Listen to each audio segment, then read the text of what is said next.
Da Leopoli all'Italia, il viaggio dei profughi ucraini dalle zone di guerra fino alle nostre città e paesi. La Moldavia, stato ex sovietico, teme di essere, come l'Ucraina, nel mirino di Vladimir Putin. La crisi energetica, le sanzioni contro il Cremlino e l'importazione in Italia e in Europa del greggio russo. La Serbia, schierata fino a ieri con la Russia, sta cercando un difficile equilibrio con l'Occidente. La censura di guerra e la repressione del movimento pacifista in Russia, il ruolo di Memorial.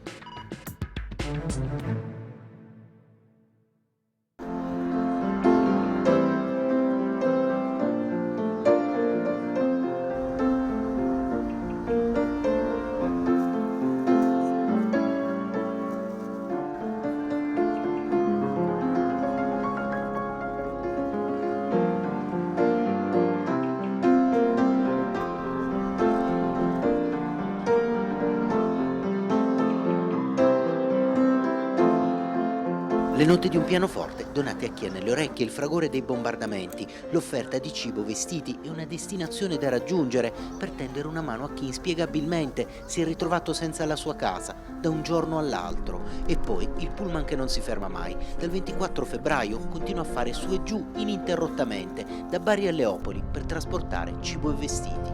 Siete stanchi? Ви змучились? Нет. Нет.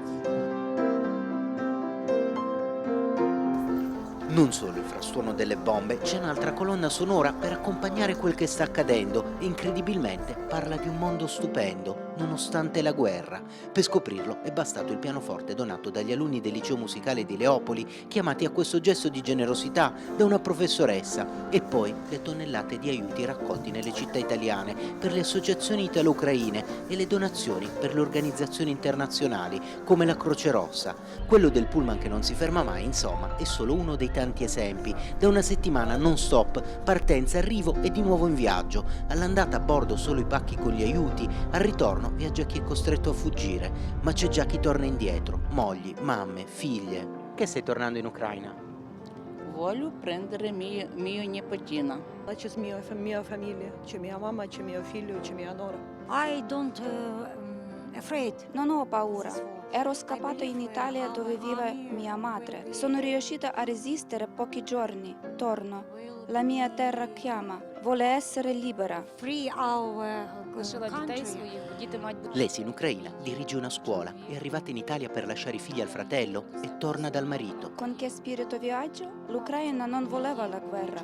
Mi domando perché io, che sono mamma, non posso stare con i miei figli. Putin non doveva farlo. Tutto finirà e noi stiamo già pensando alla ricostruzione. C'è la solidarietà di tutto il mondo che si sposa con la resilienza del popolo ucraino, ma le note di Wonderful World mettono l'accento anche su qualcos'altro che stava rischiando di passare inosservato: il sorriso e la semplicità disarmante dei bambini che continuano a giocare e a mandare baci. Lei è Sonia, campionessa nazionale di cheerleading. Stai già pensando al futuro? Certo, la guerra finirà e tutto tornerà a posto.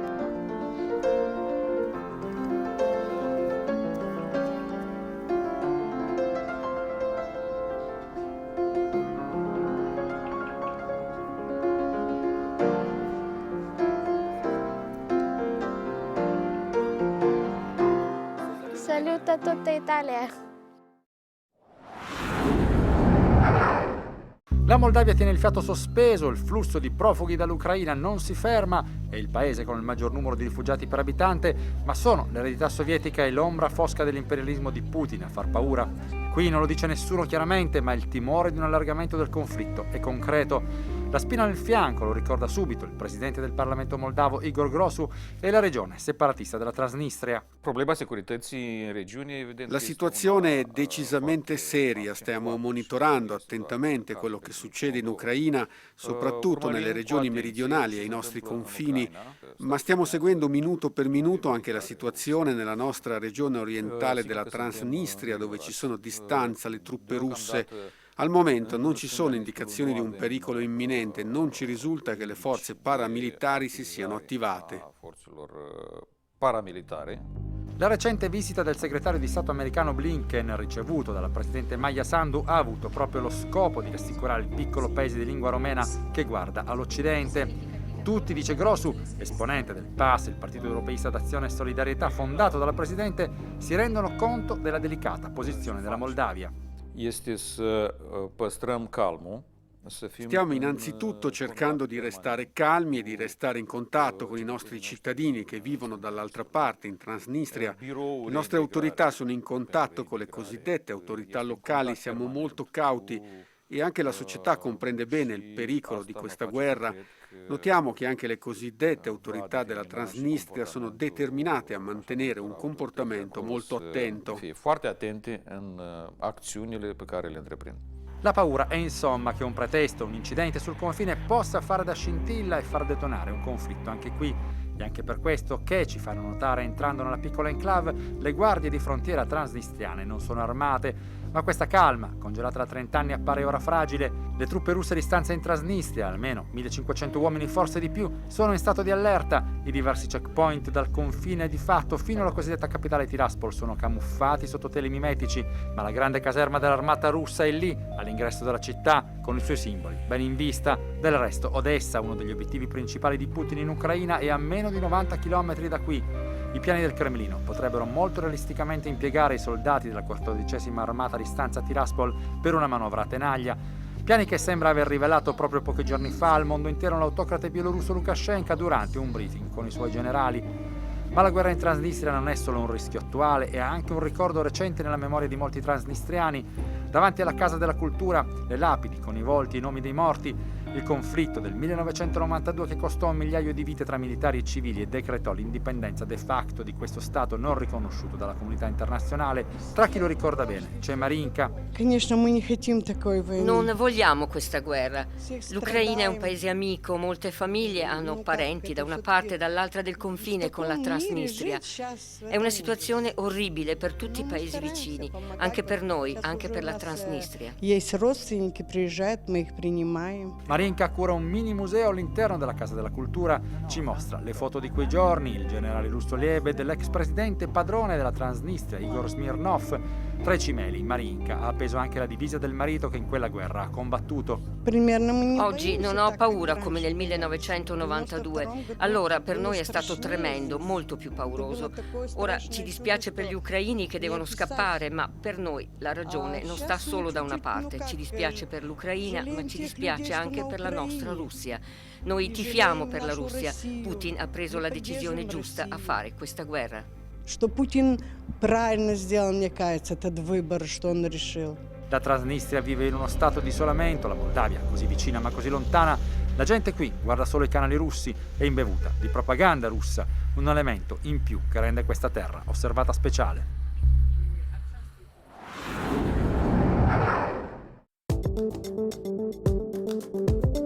Una rete di tubi dove scorre il liquido nero che rifornisce le raffinerie di tutta l'Europa. È sugli oleodotti che trasportano verso ovest il petrolio russo che si gioca parte della guerra diplomatica in corso per salvare le vite degli ucraini attaccati da Putin. Uno dei principali è l'oleodotto transalpino che da Trieste, attraverso un'infrastruttura quasi del tutto interrata, attraversa paesi e campi agricoli per l'Austria e la Germania.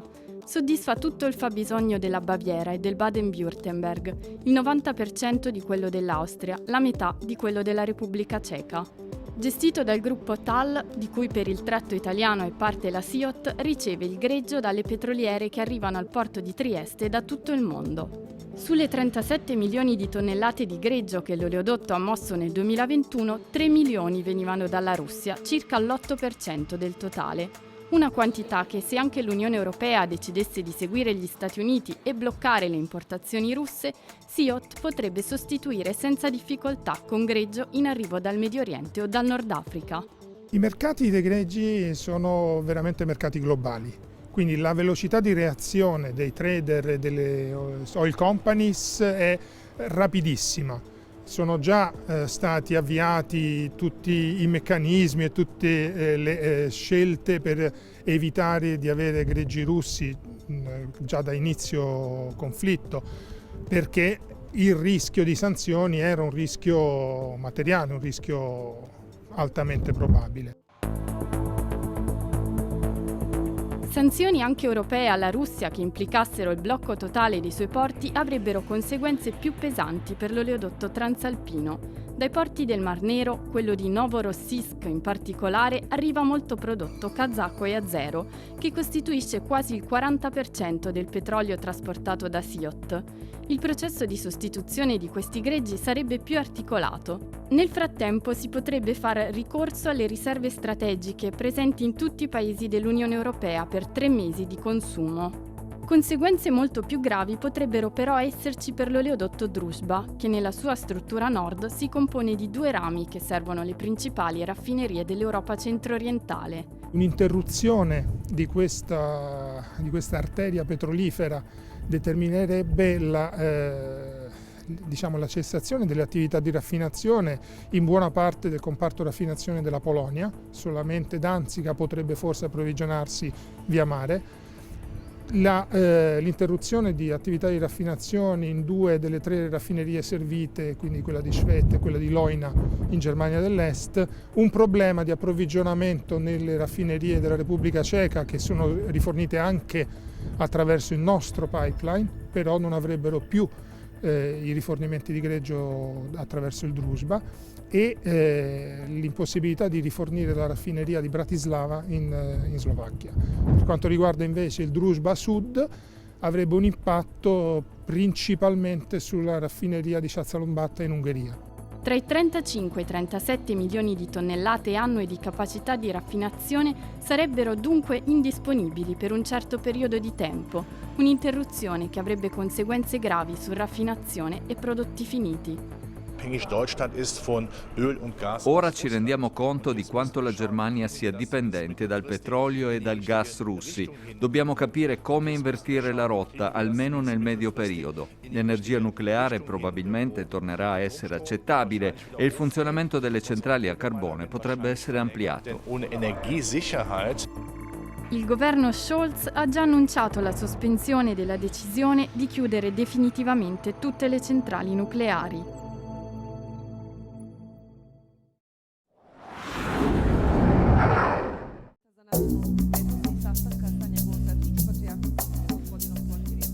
Si muove come un funambolo Aleksandar Vučić. Le elezioni sono il 3 aprile e per consolidare il suo potere, ormai decennale, deve tenere insieme quello che non sta più insieme: la candidatura all'Unione Europea, l'amicizia con la Russia e, per reciprocità sul Kosovo, il sostegno all'integrità territoriale dell'Ucraina. Lo spazio di manovra è sempre più ristretto, il presidente serbo lo sa bene. La Serbia si trova sul percorso di integrazione europea. La Serbia ha sempre sostenuto l'integrità territoriale dell'Ucraina, ma d'altro canto sappiamo che l'85% dei serbi, qualsiasi cosa accada, comunque accada, si schiererà dalla parte della Russia.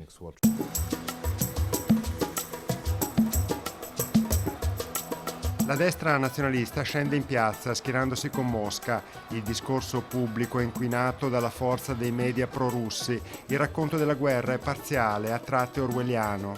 All'inizio del conflitto, uno dei tabloid più diffusi, filo governativo, titola a tutta pagina «L'Ucraina attacca la Russia». Anche la Serbia pacifista però manifesta e scendono in piazza le associazioni per i diritti umani, gli stessi che protestavano contro le guerre degli anni 90 nei Balcani. Il regime imperiale e criminale di Putin non solo invade un altro paese, ma scatena il terrore nei confronti del proprio popolo, manda in guerra i giovani contro il loro volere come se fossero carne da cannone.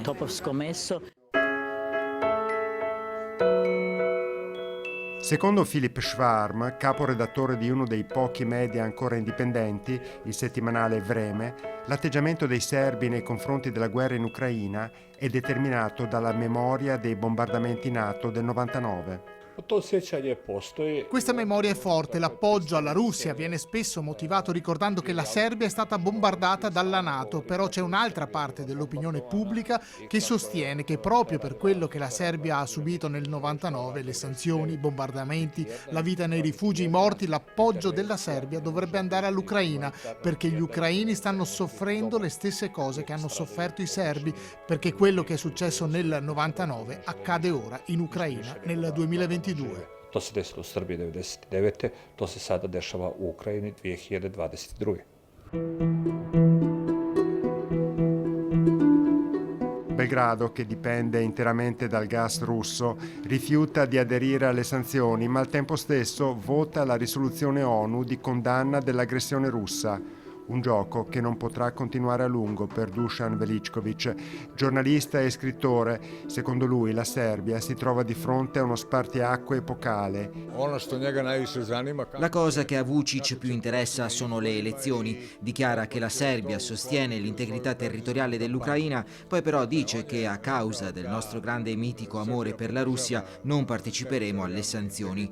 Questo funziona bene per la sua campagna elettorale, ma male per la Serbia, che rischia di perdere la candidatura e di allontanarsi sempre più dall'Europa. La stessa opposizione non si schiera per paura di conseguenze sul piano elettorale e questo rafforza sempre più il sentimento pro-russo nel paese.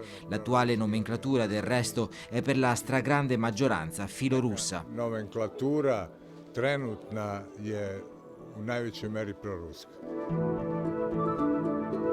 Se vuole l'Europa, la Serbia dovrà fare una scelta, dice Veličković. Dopo la guerra in Ucraina, la condiscendenza dell'Occidente per gli equilibrismi di Vučić si esaurirà rapidamente, ma resta il problema di un confronto con il passato mai avviato. Sapete bene quello che hanno fatto a noi gli americani 20 anni fa. Siamo per Putin, è ovvio. Putin normale.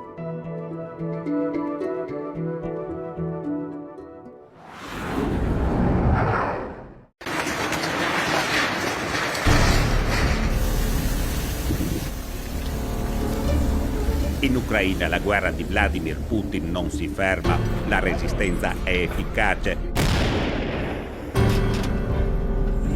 Sta rallentando l'avanzata dei tank russi, non può però fermarli. I morti aumentano di giorno in giorno e anche l'esercito russo oramai conta perdite notevoli. Di questi morti però in Russia giornali, radio, TV e siti web non possono riferire. Così come è proibita la parola guerra, si deve parlare di operazione militare speciale. Lo ha deciso la Duma, il Parlamento russo. La censura è spietata, il giornalista che sgarra rischia 15 anni di carcere. I grandi network internazionali, inclusa la RAI, hanno ritirato i propri corrispondenti da Mosca. La censura ha già colpito i media indipendenti, Radio Eco Mosca e le pagine web della televisione DOS sono stati oscurati. I giornalisti russi però dicono che la censura in realtà non è iniziata con la guerra in Ucraina. Le restrizioni alla libertà di parola sono iniziate in Russia molto tempo fa e durano da quasi 10 o 12 anni. Buntman ricorda gli omicidi di molti giornalisti indipendenti, ad iniziare da Anna Politkovskaya. La polizia ha perquisito gli uffici del Memorial, associazione che si batte per i diritti civili e la riabilitazione delle vittime dello stalinismo. Andrea Gullotta, storico e russista, docente dell'Università di Glasgow, è il presidente di Memorial Italia.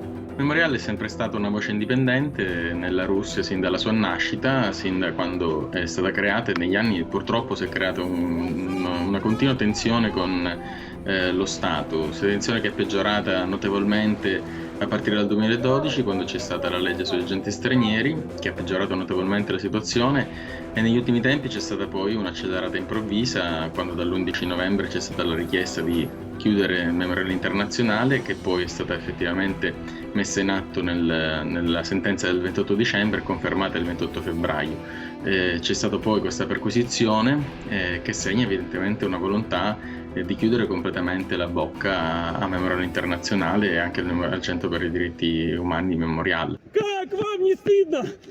Migliaia di russi con coraggio e determinazione protestano a Mosca, San Pietroburgo e in provincia contro la guerra.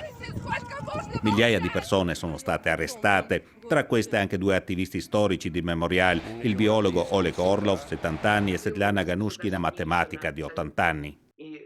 Stanno bene, sono stati rilasciati, ma siamo in attesa del processo. Sono stati rilasciati e sono stati accusati di aver violato la legge sui picchetti. In particolare il caso della Ganushkina è molto interessante perché lei ha detto di non aver mai partecipato ad alcun picchetto, di non aver mai fatto alcuna azione rispetto a quelle di cui è stata accusata.